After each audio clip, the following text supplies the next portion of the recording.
আমরা আসলে পীর সাহেব চরমনের পক্ষ থেকে আসছি। আমরা ঘুরে ঘুরে দেখেছি ফেনী, লক্ষ্মীপুর, নোয়াখালী, কুমিল্লা আপনাদের যে কষ্টের দুঃসাধ্যে যে জীবন চলছে, বিশেষ করে ফেনী অঞ্চলে আমরা কয়েকদিন ধরে ঘুরেছি। ইসলামী ছাত্র আন্দোলন বাংলাদেশ আমাদের কেন্দ্রীয় সভাপতির নেতৃত্বে আদেশে এবং আমাদের সেক্রেটারি জেনারেলও এই কাজগুলো করেছেন, উদ্ধার কার্যক্রমে ছিলেন, বিভিন্ন জায়গায় ত্রাণ তৎপরতা করেছি। আপনারা জানেন এই ফেনী নোয়াখালী অঞ্চলে কিন্তু এইভাবে বন্যা হয় না। সাধারণত যে অঞ্চলগুলোতে বন্যা হয় সেই অঞ্চলগুলোতে প্রাকৃতিক নদীর কারণেই ওই অঞ্চলগুলোতে বন্যা হয়। আপনাদের এখানে প্রাকৃতিক নদী কিন্তু তুলনামূলক ছোট ছোট নদী।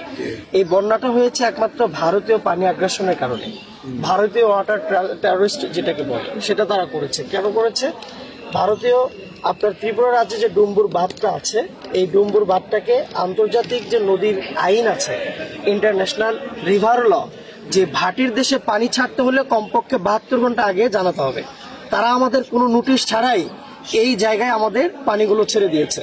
পানি ছেড়ে দেওয়ার কারণে ফেনীর মানুষ খুবই কষ্টে জীবনযাপন করছে, প্লাস এই সমস্ত অঞ্চলেও কঠিনভাবে মানুষ জীবনযাপন করছে।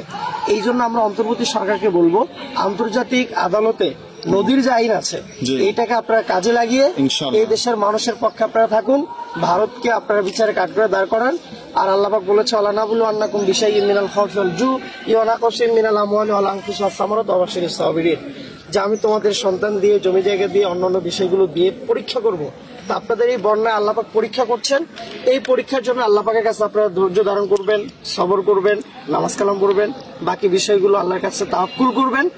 এই সংকট আল্লাহ পাক দ্রুত লাঘব করুক। আর আমরা ছাত্র আন্দোলন বাংলাদেশ পীর সাহেব চরমনায় যেভাবে সমস্ত জায়গায় ছড়িয়ে কাজকাম করছে, আমরা পরবর্তীতেও আপনার পুনর্বাসনের কাজে ইনশাল্লাহ আমরা আসবো। সংক্ষিপ্ত সময় আমাদের সাধ্য কম, আমাদের টাকা পয়সা কম, আমরা যতটুকু আপনাদেরকে পেরেছি দিয়ে গেলাম। আপনারা আমাদের জন্য দোয়া করবেন, আমরা আপনাদের জন্য দোয়া করি। এই অঞ্চলকে আল্লাহ পাক হেফাজত করুন। এসো বন্ধু এসো, হাতে হাত রেখে চলি, একসাথে চলে মোরা নতুন সমাজ গড়ি। এসো বন্ধু এসো, হাতে হাত রেখে চলি, একসাথে চলে মোরা নতুন সমাজ গড়ি।